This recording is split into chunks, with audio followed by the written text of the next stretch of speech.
So let's get Omotola Abimbola, who is an investment analyst, to weigh in on this NIPOST transformation drive. Omotola, it's great to have you join me on the program this morning. So is this a welcome change for the financial services sector? Good morning, Harriet. I would say it's a very, very positive move and very lauded by the federal government because we have financial institution problem in Nigeria, and that's mainly because financial institutions do not have the ability to penetrate the rural areas. Because if you think about it, most of the traditional financial institutions require a lot of skill for them to operate in rural areas. You need to set up bank branches, they need to staff it, get security, technology infrastructure, and the rest. But right now, we have a post office system that has the distribution network to actually reach all these nook and cranny of the country. In Nigeria at the moment, we have 20 million bank accounts. Meanwhile, we have over 70 million adult population. So that means that less than 40% of the people in this country have access to financial services. Now, over the past 2-3 years, we have had fintechs, mainly from the private sector, trying to leverage on this opportunity to invest in the rural areas. So in terms of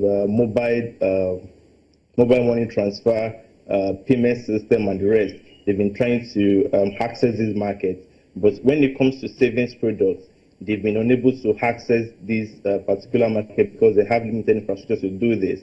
So we think that for the post office to be thinking about this, I think it's a very, very good move, and it will go a long way in trying to bridge the financial inclusion gap in the country.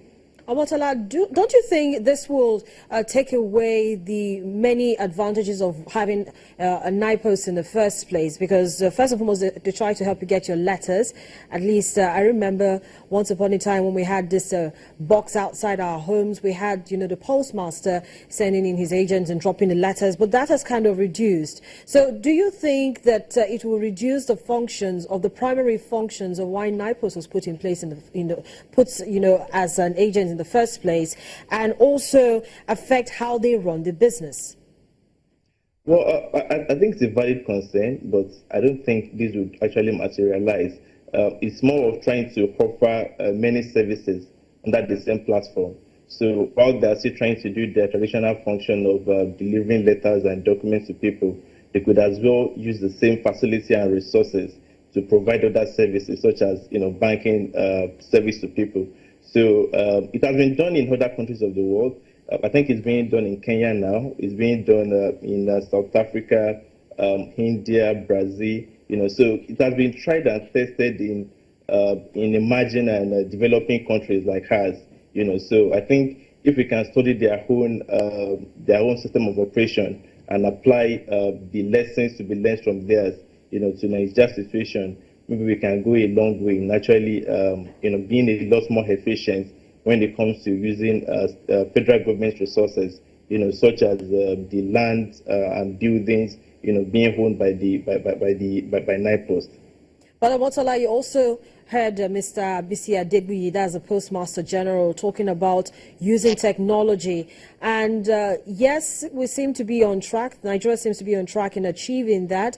But we have had a couple of shortfalls in achieving full usage of technology. Now, deploying technology to all of this over 1,000 NIPOST offices across the country is really going to cost a lot of money. How are they going to raise the funds? Who's going to be raising the funds? Who's going to drive this process? I completely agree with you, Harriet. I think they're going to need lots of money to fund the initial startup infrastructure because they need to furnish all their buildings in these rural areas to be able to offer this service. They also need to, pay for the drones they'll be using for the delivery of items. So I think the most efficient way to go about it is probably to partner with the private sector, as is being done in some other emerging markets, using this particular system in the management of their post offices. So if they could probably partner with the private sector and e-payment solution providers who are already, thriving in the urban centers, if they can sell to them the opportunities that exist in the rural areas, in trying to bring about the inclusion of more than 40 million people to the financial services sector, I think it would be an appealing prospect for them. Government is very hard pressed for cash right now, so I can understand that it is very difficult for them to get the supporting infrastructure. But by trying to go for a PPP model, right, where the government provides the major hard infrastructure, and then all the other soft infrastructure, from technological platform and all that, provided by the private sector, I think that would be a win-win. But Omotola, before they go ahead and begin to talk to the private sector, don't you think at this time they should be talking about coming to the markets, raising funds from the markets, for instance? Well, the thing is, for you to raise money in the markets, the market is going to access. They're going to assess how your track record. They will look at efficiency you have. They will look at the supporting regulatory institution. Right now, there is no law backing up the NIPOST to be offering this service. So before they even try to come to the market or access capital to go and package the service properly, by trying to get the right legislative backing, by working with the executive. And then there is this thing about market. Market does not trust the public sector in allocating some resources.